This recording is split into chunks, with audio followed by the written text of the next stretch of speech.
Hey everybody, and welcome back to the board meeting. We're doing another R&R video reviewing and rating all the different games I've been playing in the past 2 weeks with friends, family, and even solo. So I'm going to go through all the games I've been playing in a relatively fast, hopefully talk about each game, review them a little bit, and rate them at the end. And the last couple of weeks I've played some pretty good games. I'm really happy with this section of games. It's pretty good 2 weeks of gaming for myself and my gaming group in that manner. So let's just jump right into it. And we got 9 games today to talk about. And the first of it is My City. My City is a legacy style polyomino tile placing game by Dr. Reiner Knizia. Now in this game you are going to have a deck of cards and you're going to flip one of those cards each turn, and that card is going to have one of the tile shapes and colors. Each player has all the same tiles in front of them, all the same types of shapes plus colors. And everybody's going to take that tile in their pile and place it on their board somewhere. Now you're going to have to place these tiles strategically, trying to cover up basically every spot on your board, but you can't cross this river that's on there. And you're trying to connect the same color of tiles, at least in the beginning game. We only played the first 3 games of this, and it's very, very simple gameplay to start off with. Like I said, you can't cross the river. You are trying to encircle these tree spots. You are trying to cover up these rock spots for points and negative points and stuff like that. Like I said, very, very simple game, and it's a legacy style game, so you're going to be putting stickers on your board. You're going to be crossing things off, doing stuff like that, like your normal legacy style game. What kind of distinguishes this is a very, very simple type of legacy game. And that, I really like that. I'm going to give this a 7.5 rating. We actually started playing this with some lady, and she doesn't play games at all, but she had a blast playing this. Like I said, we're only 3 games in, and we plan on continuing to play it more and more. And I'm really excited about it. So this is one that I'd recommend for you, especially if you have some friends that really aren't into gaming and maybe they want to check out something like this. This is one that I would recommend for that situation. One that I had a blast playing as well as everybody else did. So yeah, everybody was enjoying it. So 7.5 rating for My City. Going to the next game on the list today is a roll and write game. This is Three Sisters. Three Sisters is another game by the people who made Fleet the Dice game. And this is going to be, like I said, a roll and write game. You're going to roll the dice and put all the dice in a rondelle kind of circle spot. All like the 2s go in one spot, then the 3s or 4s, in ascending order. You're going to be putting these on these spots. And you are going to then draft the dice. You are going to take the dice and then water and plant in whatever section that numbered dice is. So if you take a 2, you water your stuff or plant stuff in the 2 section. You're going to be making plants and watering them and stuff like that. And there's several different actions on the board as well. So when you take that, you're going to water and plant in that section, and then you're going to take the action of whatever dice spot that dice was on. There is either more water and guarding spots. There is shed spots, which the sheds will give you different special abilities throughout the game. And then there is fruit spots, which will give you different different combos. There are flower spots, stuff like that. But you're basically going to be marking off little sections, basically in like little lines, and each place they combo with each other very, very much. It's one of those combo roll and write games. You're going to mark off this, which will let you mark off a fruit section, which will let you mark off a shed section. So that's really interesting. This is going to get a 7.5 rating from myself, and it probably deserves even higher. It's a game that I really like. The thing is, it's very, very similar to Fleet the Dice game. This almost feels like a reskin of Fleet the Dice game, or maybe like a sequel to it. And like I said, I really like that. I really like Fleet the Dice game. It gets marked down a little bit because I don't think I need both of them in my collection. For me, I'm probably going to get rid of Three Sisters, even though it's a really good game. I'm going to give it to someone who's going to enjoy it, because I think Fleet the Dice game and Three Sisters lives in that same space where I'm going to pick my favorite themed one rather than, like, they're not both going to get played. If I want to play a game like this, I'm going to pick one of them. Great game.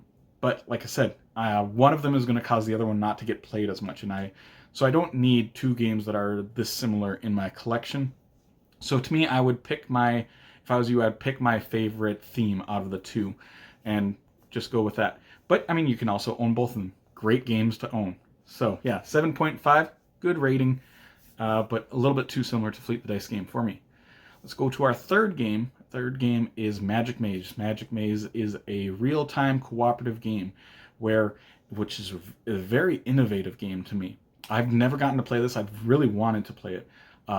Each player is going to get actions that they can do. There are 4 pawns on the board, and you are trying to, as a group collectively, move these pawns around and unlock new rooms and get onto these treasure spots. Once all the pawns are on the treasure spots, then you can make a breakaway for the exits. And what's really the innovative part of this is each of the players is going to be able to do an action. You can move, and they can do this action on any of the pawns, any of these colored pawns. Like, this player might be able to move a pawn left or down. This player might be able to move a pawn right and use escalators. This pawn might be able to use the vortex, these teleportation areas. So you are moving these pawns collectively as a group, but you cannot talk. There's like this big giant red pawn that you can put in front of a player, and that tells them, hey, you need to move something, but they don't know what. So that's really, really interesting to me, but it just gets a 6.5 rating for me. Like, it's a decent game, but it was really, really frustrating for me and my group. And I think this might be like a very group dependent one, where some groups might really like it, some groups might not like it at all. Because like I said, it's a very frustrating game. Like, you move a pawn, but you can't move it this one area, and you really want to, and you're like, this guy has got to move it, and maybe they don't see it. So you put that red pawn, and they're like looking all over the board. They're like, I don't know what you want me to do, kind of thing. So it's a frustrating game. Really innovative. It's really cool. It's one that I'd tell you to check out, because it's very different than anything I've played in the cooperative games. Yeah, 6.5 rating for Magic Maze. Going into Break-In Alcatraz, which is a escape room-esque game.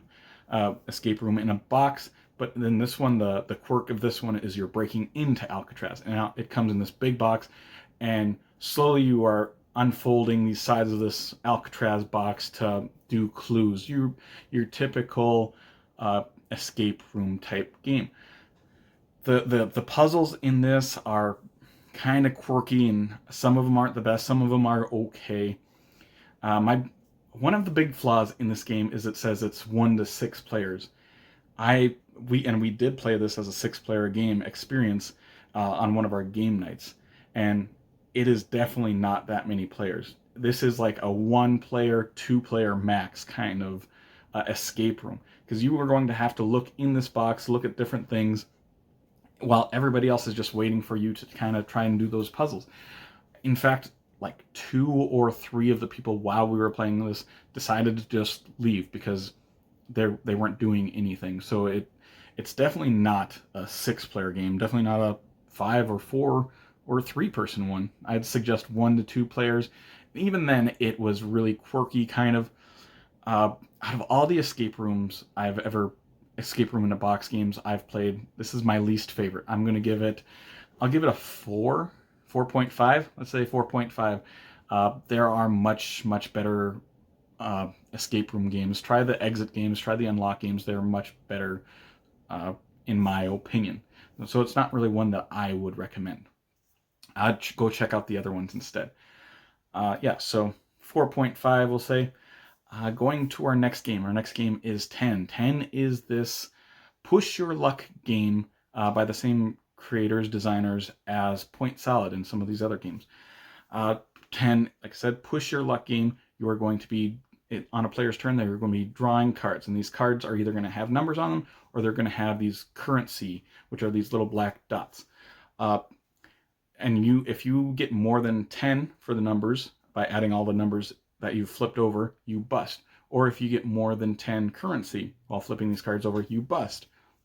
But the thing is, when you flip over numbers, they add together. But if you flip over currency, that subtracts from the numbers. Say you have 8 in numbers, but then you flip over 3 in currency, that number then goes down to 5. So you're going to have to kind of balance that out. And then you can stop whenever you want, and you can either take the numbered cards or you can take the currency. The currency is going to be used to buy cards that are in the market.